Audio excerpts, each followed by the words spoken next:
Trauma is not always loud. Sometimes it whispers. Sometimes it hides in memories we thought were healed, in emotions we don't understand, and in reactions that surprise even us. Trauma is not just what happened to you. It's what happened inside you because of what happened to you. Many people walk through life strong on the outside, but wounded on the inside. They smile, they work, they serve, they survive. Yet one sound, one word, one moment can pull them back into pain they thought was buried. These are called triggers, and they do not mean you are weak. They mean something unresolved is asking to be healed. A trigger is not the enemy. It is an indicator. It points to a place where pain once entered without permission. When you overreact, shut down, get angry, or withdraw, it's not because you are broken. It's because your soul remembers what your mind is trying to forget. Ignoring trauma does not make it disappear. It only makes it louder when you least expect it. The danger is not trauma itself. The danger is living your entire life reacting instead of responding. Trauma teaches survival, but survival is not the same as freedom. You can survive and still be stuck. You can survive and still be fearful. You can survive and still be emotionally imprisoned. Healing begins when you stop pretending you're fine and start telling yourself the truth. You cannot heal what you refuse to name. You cannot fix what you keep hiding. Growth requires honesty, honesty with yourself, honesty about your pain, and honesty about what still affects you. Triggers reveal what still has power over you, but they also reveal where your breakthrough will come from. The same place that produced your deepest wound can become the place of your greatest wisdom. Pain, when healed, turns into purpose. Scars, when understood, turn into strength. Triumph is not the absence of trauma, it is the mastery of it. Triumph is when what once controlled your emotions no longer controls your direction. Triumph is when the memory still exists, but it no longer defines your future. Triumph is when you respond with wisdom instead of reacting from wounds. You are not disqualified because you were hurt. You are not delayed because you were damaged. You are not weak because you struggle. Your trauma did not come to destroy you. It came to develop something in you that only pressure could produce. The moment you decide to heal, you shift from victim to victor. The moment you understand your triggers, you gain authority over them. And the moment you face your trauma, you take the first step toward triumph. Your story does not end in pain. Your past does not own your future. Your wounds do not get the final word. Trauma shapes reactions, but it does not define identity. This truth is difficult for many people to accept because trauma has a way of convincing the wounded mind that pain is permanent and that broken moments are a reflection of personal worth. When something painful happens repeatedly or intensely, the human system adapts in order to survive. That adaptation becomes a reaction. Over time, reactions can feel so natural, they begin to feel like personality. But they are not. They are learned responses formed in moments of fear, loss, or helplessness. Understanding this difference is the beginning of freedom. When a person experiences trauma, the brain does not record the event the same way it records ordinary memories. Trauma imprints itself emotionally, physically, and psychologically. The body remembers before the mind does. This is why someone can react strongly to a situation that seems harmless on the surface.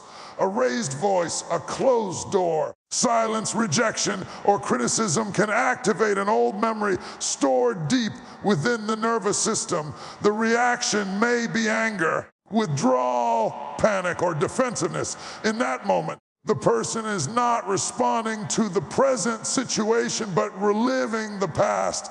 The pain of then invades the reality of now. The danger comes when people mistake these reactions for who they are. Someone may say, "I am an angry person," when in reality, anger is a shield built to protect a wounded heart. Another may say, "I am emotionally distant," when distance was once necessary to survive disappointment or betrayal. These reactions were not chosen. They were developed. They were tools for survival in an environment that felt unsafe. What once kept you alive should not be allowed to define your identity forever. Identity is deeper than reaction. Identity is the core of who you are beneath the coping mechanisms, beneath the defense systems, beneath the scars. Trauma tries to rename you. It tells you that you are broken, unworthy, unlovable, or weak. But trauma is a chapter, not the title of your life. It is something that happened to you, not something that is you. When people internalize trauma as identity, they unknowingly give pain permission to shape their future decisions, relationships, and self-worth. Many people live from reaction instead of intention. They respond to life based on what hurt them before, not what is actually happening now. This creates cycles of misunderstanding and conflict. Relationships suffer because the present is judged through the lens of the past. Opportunities are missed because fear speaks louder than faith. Growth becomes difficult because the nervous system is constantly scanning for danger instead of peace. This is not because the person is incapable, but because the trauma-trained mind prioritizes protection over progress. Healing begins when a person learns to separate who they are from what they feel in the moment. Feelings are real, but they are not always accurate. A triggered reaction may feel urgent and justified, but it is often rooted in an old wound. When you learn to pause and ask yourself why a certain situation feels threatening, you regain control. Awareness interrupts automatic reactions. It creates space between stimulus and response. In that space, identity can speak louder than injury. It is important to honor the fact that trauma reactions were once necessary. Survival strategies should not be shamed. They should be understood. Compassion toward yourself is essential in the healing process. Blaming yourself for reacting is another form of harm. Instead, recognize that your system did what it needed to do at the time. Now that the environment has changed, those reactions may no longer serve you. Growth requires updating old patterns, not condemning them. As healing progresses, reactions begin to lose their power. The same triggers that once caused emotional chaos begin to produce reflection instead. You start noticing patterns without being consumed by them. You begin responding with choice instead of instinct. This does not mean the memories disappear. It means they no longer control your behavior. You remember without reliving. You feel without being overwhelmed. This is evidence that trauma is no longer defining your identity. When people reclaim their identity from trauma, confidence grows, not arrogance, but grounded confidence rooted in self-awareness. You begin to trust yourself again. You realize that you are not your worst moment, not your biggest mistake, and not your deepest wound. You are someone who endured, learned, and is still becoming. This shift changes how you see yourself and how you allow others to treat you. Boundaries become clearer. Choices become healthier. Life becomes more intentional. Trauma may have shaped how you reacted, but it does not get to decide who you are becoming. Identity is not fixed by pain. It is refined through healing. The same mind that learned to survive can learn to thrive. The same heart that learned to protect itself can learn to open again. Growth is not about erasing the past. It is about reclaiming your present. When you understand that your reactions are messages, not definitions, you take back authority over your life. You stop labeling yourself by your triggers and start listening to what they are trying to teach you. You recognize that healing is not weakness, vulnerability is not failure, and change is not betrayal of who you used to be. It is evolution. You are not the trauma you endured. You are the person who survived it and is now strong enough to heal from it. Reactions may tell a story about your past, but identity speaks of your future. And when identity leads, trauma loses its power to define your life. Triggers reveal unhealed areas, and understanding this truth can transform how you see your emotional reactions. Many people believe triggers are signs of weakness, instability, or lack of self-control, but in reality, triggers are signals. They are the nervous system's way of pointing to places where pain entered and never fully exited. A trigger is not the problem. It is the evidence of a deeper issue asking for attention. When ignored, triggers grow louder. When understood, they become guides toward healing. A trigger is often activated by something small in the present that carries emotional weight from the past. It might be a tone of voice, a facial expression, a certain type of criticism, or even silence. The reaction may feel sudden and intense because it is not only about what is happening now. It is connected to an earlier moment when you felt unsafe, powerless, rejected, or unseen. The body responds before the mind can analyze. This is why people sometimes say, "I don't know why I reacted like that." The reaction came from memory, not intention. Unhealed pain does not stay quiet. It waits. It waits for familiarity. When a current situation resembles an old wound, the brain assumes danger and responds accordingly. This response is automatic, not thoughtful. The nervous system is trying to protect you from being hurt again, even if the threat is no longer real. The problem is that protection without discernment leads to overreaction. The past hijacks the present, and unresolved trauma takes control of behavior. Many people spend years trying to manage their triggers instead of understanding them. They suppress emotions, avoid situations, or blame others for making them feel uncomfortable. While avoidance may offer temporary relief, it does not produce healing. What is avoided remains unhealed.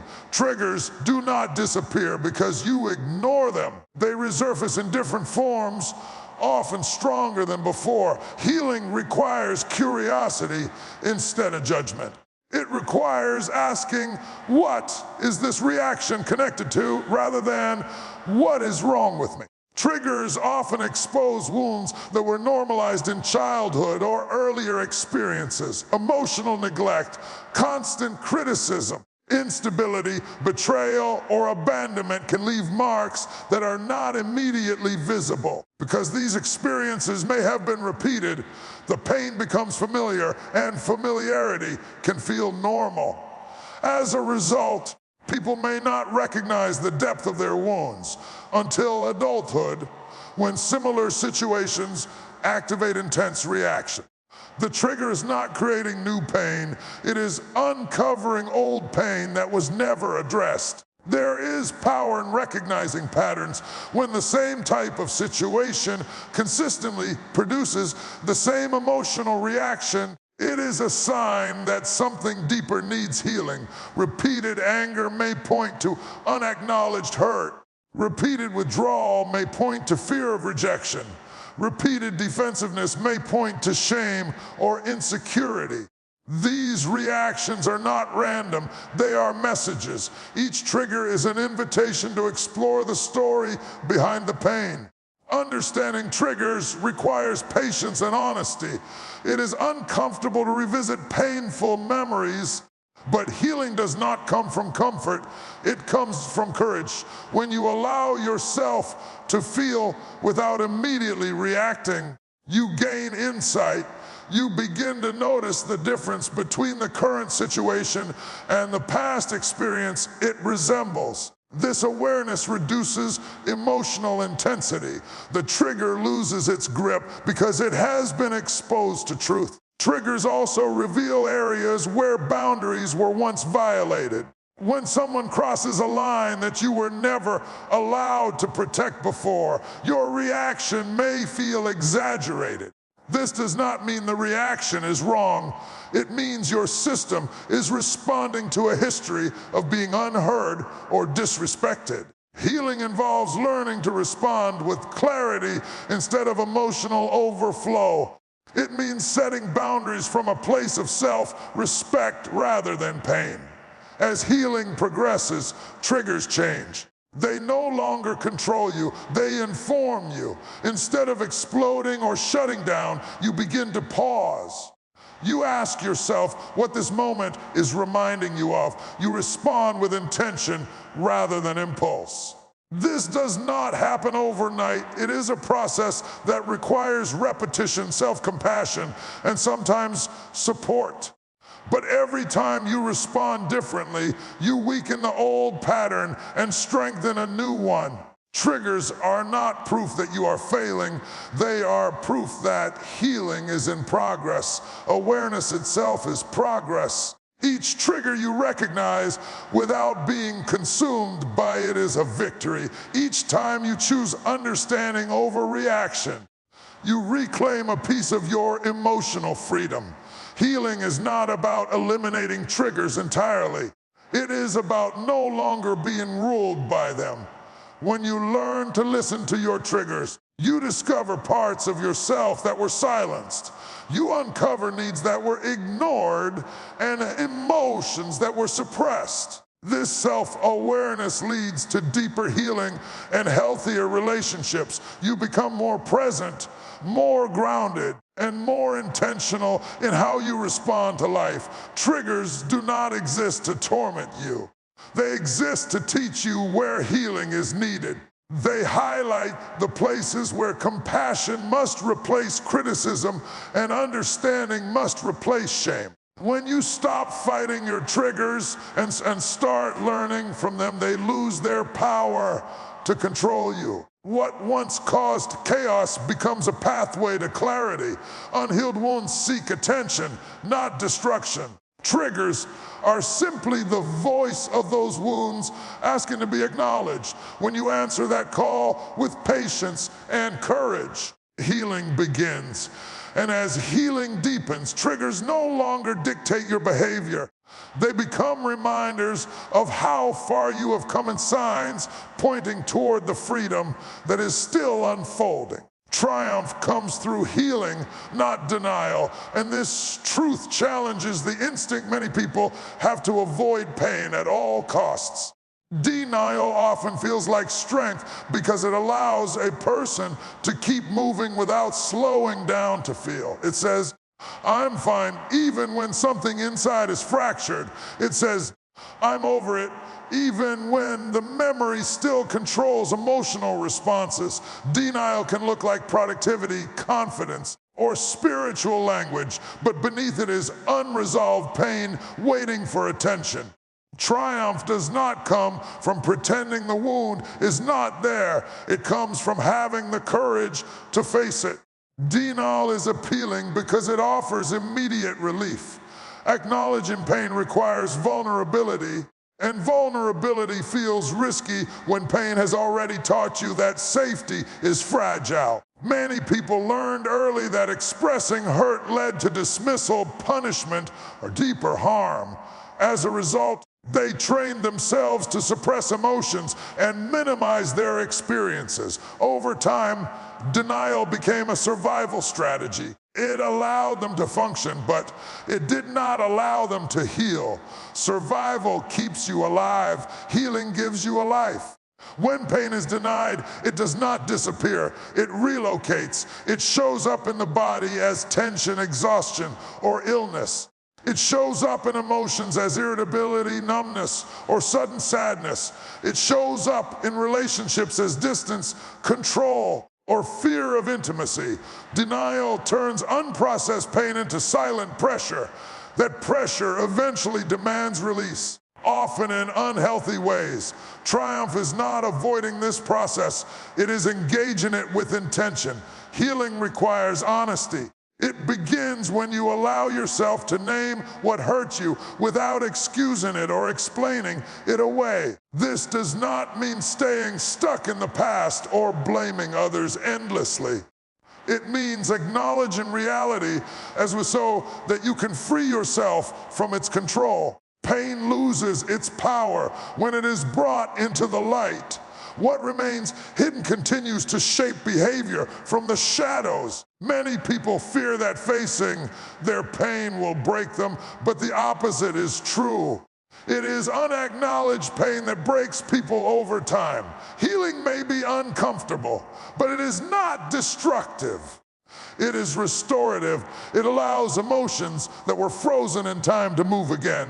Tears that were never cried. Anger that was never expressed, and grief that was never honored finally find release. This emotional movement is not weakness, it is strength returning to the body. Triumph through healing is not about erasing memories. The past does not need to be forgotten to lose its power. Healing changes the relationship you have with your memories. Instead of reliving them, you remember them with perspective. Instead of being overwhelmed, you observe with understanding. The event remains the same, but its influence over your present decisions diminishes. This is how healing transforms pain into wisdom. Denial keeps people trapped in cycles. They repeat the same patterns, attract the same relationships, and react the same way to similar situations. Healing breaks cycles. When you understand why you respond the way you do, you gain the ability to choose differently. Choice is the foundation of triumph. It is the difference between reacting and responding, between being controlled and being intentional. Healing also restores self-trust. Trauma often teaches people to doubt themselves. They question their perceptions, minimize their feelings, and ignore their intuition. Through healing, you learn to listen to yourself again. You recognize emotional signals without being overwhelmed by them. You begin to trust your boundaries and respect your needs. This self-trust creates confidence that is calm, grounded, and resilient. Triumph does not mean you never struggle again. It means struggle no longer defines you. Healing does not produce perfection. It produces resilience. You may still feel pain, but pain no longer paralyzes you. You may still encounter triggers, but they no longer derail your life. You learn how to move through discomfort without losing your sense of self. This is the strength that healing builds. One of the most powerful outcomes of healing is compassion, both for yourself and for others. When you understand your own wounds, you become less judgmental and more patient. You recognize that people are often reacting from places of pain you cannot see. This awareness does not excuse harmful behavior, but it allows you to respond with clarity instead of hostility. Healing deepens emotional intelligence and relational wisdom. Triumph through healing is a process, not a moment. It requires commitment, patience, and often support. There will be days when progress feels slow and days when old pain resurfaces unexpectedly. This does not mean healing is failing. It means layers are being uncovered. Each layer addressed brings greater freedom. Each honest step forward weakens the hold of the past. Denial promises comfort but delivers captivity. Healing demands courage but produces freedom. Triumph is not found in pretending nothing happened. It is found in rising after acknowledging everything that did. When you face your pain, you reclaim your power. When you process your wounds, you redefine your future. When you heal, you move from merely surviving to truly living. Your triumph is not in how well you hide your pain, but in how fully you transform it. Healing is the path that turns suffering into strength and wounds into wisdom. And through that healing, triumph becomes not just possible, but inevitable. Thank you for watching.